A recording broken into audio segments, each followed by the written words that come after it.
Spain's government just declared the Jehovah's Witnesses to be a cult, giving a monumental win for former members to vindicate the abuse they suffered inside. And this isn't just a case that will haunt this religion for the rest of its existence, for reasons we'll get into here. But it also proves how arrogant and foolish this religion is, and shows that the Jehovah's Witness religion won't be brought down by anyone other than themselves. Let's start from the beginning, but before we do, I just opened a merch store with a whole bunch of cool stuff. More about that at the end of the video. In June of 2021, the Jehovah's Witness Association sued the Asociación Española de Víctimas de los Testigos de Jehová, or the Spanish Association of Victims of Jehovah's Witnesses, for defaming their name by merely existing. It's not like the Jehovah's Witness religion was replying to something the association did or say. The organization proactively went after the association for going against what in Spain is called derecho de honor, which is basically the right of everyone to not be defamed. In the lawsuit, the Jehovah's Witness religion requested the court to declare the association to be defaming their name, and request that the association's name and content be removed from the internet, forbidding them from publishing any kind of negative material about the Jehovah's Witnesses in the future, and pay the religion for damages and for their legal costs. Basically, they served the association the lawsuit, demanding for it to disappear right after writing a check for the religion for the crime of having existed. Now, it's important to point out that the evidence of hate speech that the religion produced in the lawsuit reduced to mere descriptions of the Jehovah's Witnesses being a destructive religion, which poses a real danger due to their shunning practices, women discrimination, sexual diversity discrimination, etc., etc. Nothing you haven't heard in my channel before. All of these are facts, and none of these incite violence. In fact, the association has an anti-violence message on their website. Quick parenthesis, this is why violence against the religion only ends up working for the religion, because the lawsuit reads so desperate for evidence, complaining that they're being slandered by an association when the association simply pointed out the homophobic discrimination from the religion. If they had been able to make a single argument connecting violence to this association, you know they would have made it while trying to prove the association is dangerous to the religion. But they can't. Instead, all they can do is point out examples of the association saying out loud what happens to Jehovah's Witnesses who leave the religion, arguing that that's slander somehow. The Jehovah's Witness religion served the association with a total of 4 civilian lawsuits against the association, its president, its social media manager, and its secretary. By that time, the association had already been introduced to Dr. Carlos Vardavillo. Dr. Vardavillo isn't an ex-Jehovah's Witness. He is a lawyer who specializes in penal law related to cults. His doctoral thesis, Cults in Penal Law, a dogmatic study of cult crimes, became the first doctoral thesis on cults in the penal law in Spain. Suffice to say, this lawyer is a pioneer in combating cults judicially. So the Jehovah's Witnesses sued an association of their own victims.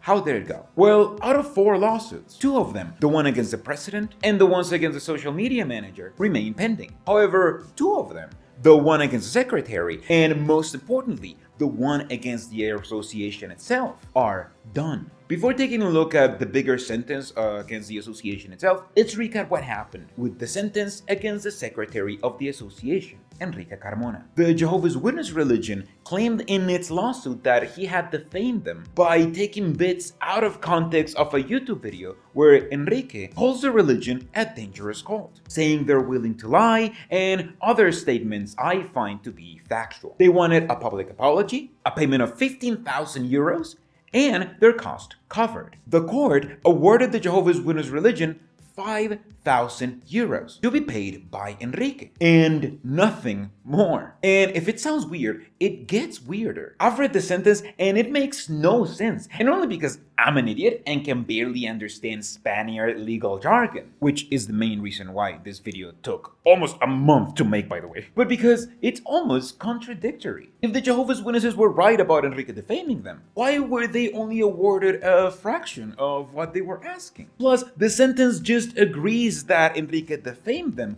but doesn't consider the context of the spoken words, which is kind of very important when you're accusing someone of defaming you. And listen, I think saying that the Jehovah's Witness religion is a dangerous religion is a factual statement that needs no context to make it acceptable. That is the truth, and we will get into that because, as I spoiled kinda in the beginning of the video, the other sentence, the most important one, agrees with me. But in the YouTube video, Enrique contextualizes his statement of the Jehovah's Witness being a dangerous religion, saying that they aren't as dangerous as other sects in the traditional meaning of the word, and that their danger comes from letting people die before getting a blood transfusion, the damages that shunning causes, and the damage that their indoctrination can cause in the human mind. The sentence of the court makes more sense when you take into account that, according to a source in the association, the sentence only took 2 days, when they practically didn't listen to any victims, and the judge made a decision without listening to any context whatsoever. This is exactly what we as Jehovah's Witnesses are so used to seeing. Cases where they fail to grasp who the Jehovah's Witnesses really are, and where the Jehovah's Witnesses can simply misrepresent anything they need to get a somewhat favorable outcome. And obviously, cult apologist Massimo Introvigne rushed to write an article on how the Jehovah's Witnesses had won a case of defamation against dirty apostates. In this article, Mass perpetuates the narrative from the Jehovah's Witnesses, completely ignoring victims and focusing exclusively on how nobody should have the right to call the Jehovah's Witness religion a cult. He then mocks the association for publishing a Facebook post where they call the sentence favorable, which he has no problem doing because he doesn't mention in the whole article that the Jehovah's Witnesses were originally asking for 3 times more the amount that they received, plus cost, plus apologies. Instead, the whole article pretends that the Jehovah's Witnesses won because they got awarded 5,000 euros and accuses the association of lying when they say the sentence is favorable. Which, as we can clearly see, it partially is because their religion only got a fraction of what they were asking. The irony that Mass can only mock the association,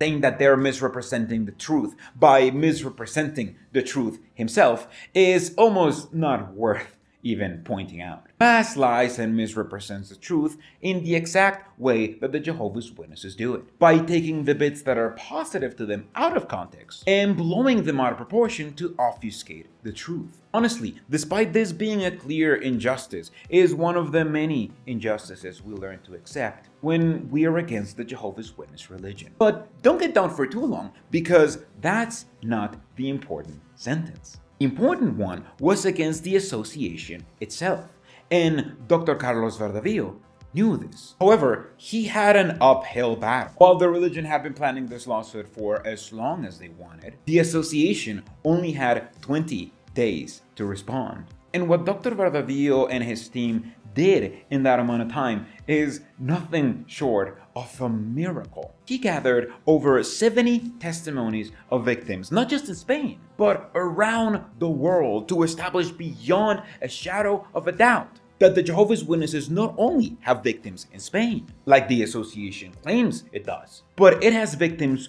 all around the world. The victims testify to their shunning and how it broke up their families, isolated them from society, and endangered them with the blood prohibition. But it didn't end there. Though a lot of countries have only taken a look at one angle of the Jehovah's Witness religion, this time the victims testified to things the vast majority of people don't know about Jehovah's Witnesses, recounting their own personal stories on how they had been systematically silenced when they had experienced injustices, even by the Bethel branch directly, how they were discouraged from attending higher education, and the many intricacies of shunning. They did such a good job in the latter that the judge understood that the Jehovah's Witnesses shun lovingly, an apparent oxymoron that the vast majority of the population don't know about them. Some testimonies were so heartfelt, it visibly moved everyone in the court. Dr. Verdavillo also showed to the court extensive proof of their shunning and negative practices directly from Jehovah's Witness propaganda, doing such a good job that when the Jehovah's Witnesses testified that they don't break apart families and that when they shun, they don't shun their own family. Disfellowship literally means no further spiritual fellowship with the individual. The nature of the relationship then of a disfellowship person is not completely shunned. The disfellowship person is able to come into the congregation, to the congregation meetings. They're able to attend in the Kingdom Hall of Jehovah's Witnesses. They're able to sit wherever they like. They can sing the spiritual songs with the congregation. As far as their family members are concerned, normal family relations continue with the exception of spiritual fellowship.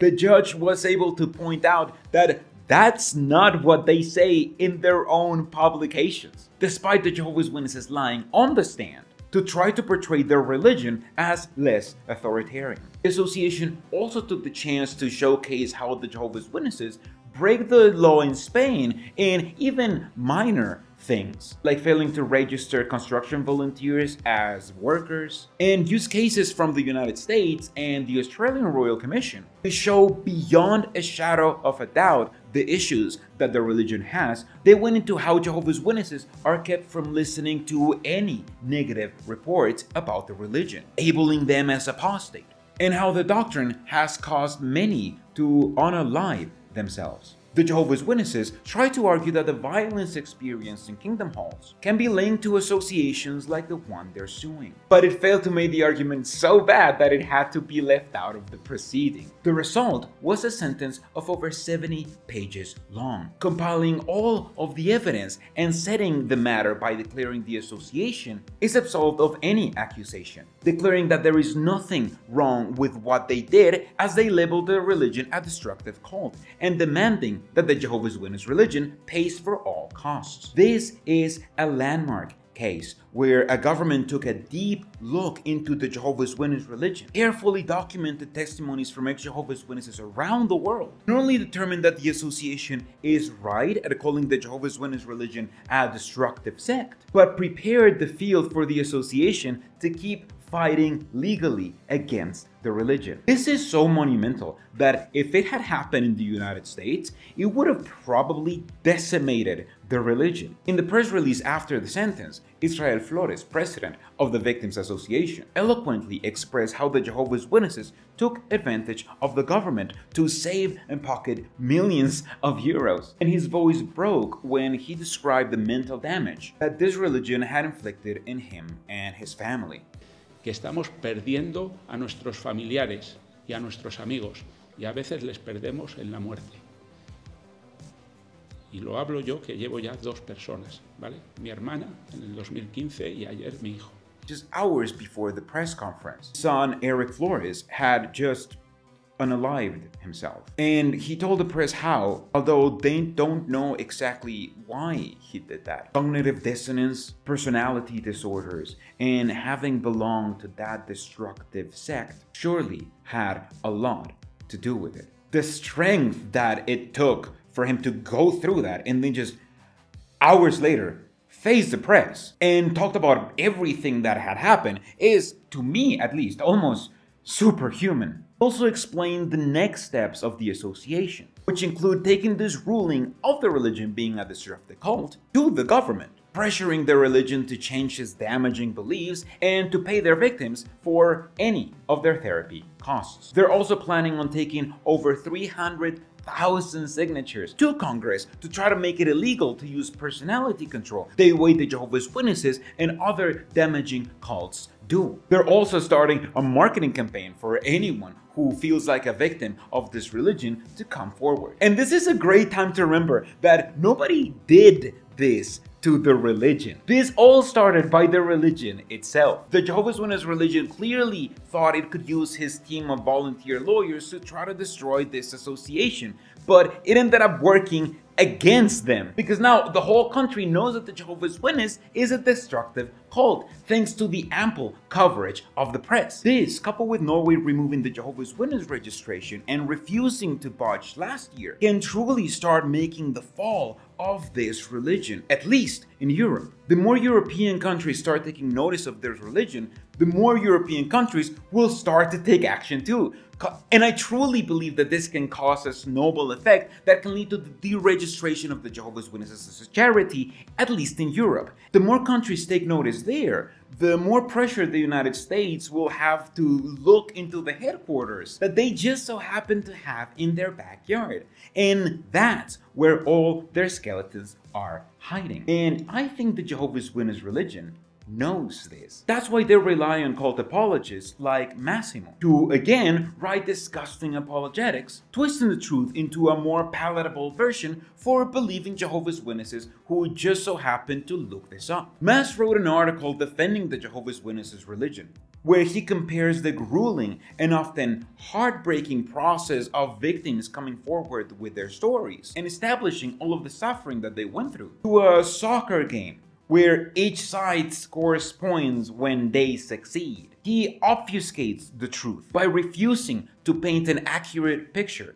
of what happened, and then calls the win of the association a strange decision from the court, which kind of makes sense because he misrepresented the entire case, so of course it wasn't gonna make sense. And in a paragraph that seems almost written for Jehovah's Witnesses, he literally calls the victims who came forward apostate, a slur used by Jehovah's Witnesses to call anyone who must be shunned because they actively oppose God. His article doesn't really make sense, but neither does the religion that he's protecting. As long as he writes an apologetic for Jehovah's Witnesses, individual Jehovah's Witnesses who look up the story can rest assured knowing that an expert is out there who is on their side. But all apologetics in the world will not be sufficient to prevent the fall of this religion if what happened in Spain keeps happening in all countries around the world. And the best part? You can do more to take down this religion than Massimo can ever do writing cult apologetics. If you want to take action against this religion, especially if you live in Europe, this is your chance. Contact the local representatives with this news. Tell them that you don't want to support this religion with your taxes, and ask them what they're doing to protect the children and the community in general from this destructive cult. You can contribute to the downfall of this religion in your country. Find a way to get involved and motivate others to get involved too. Spain has now given us a precedent